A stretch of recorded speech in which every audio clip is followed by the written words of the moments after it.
This 5-minute solution will show you how to fix apps not opening on iOS 17. So if you're trying to open any app but the app is automatically closing or not working or not opening, follow these easy steps to fix this issue. The first solution is update the specific app.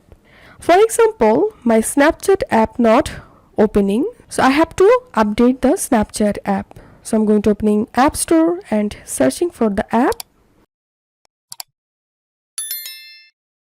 And all you have to do is just update the specific app from App Store and then check the issue.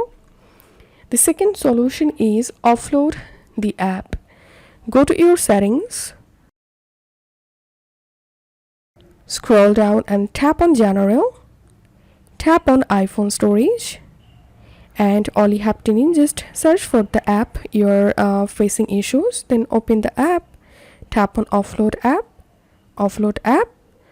Once the app offloaded, reinstall the app from here and hope this solution will fix the issue.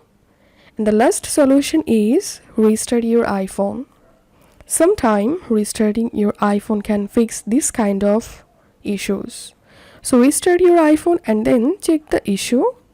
If you find this video helpful, don't forget to subscribe 5 Minute Solution. See you in the next video.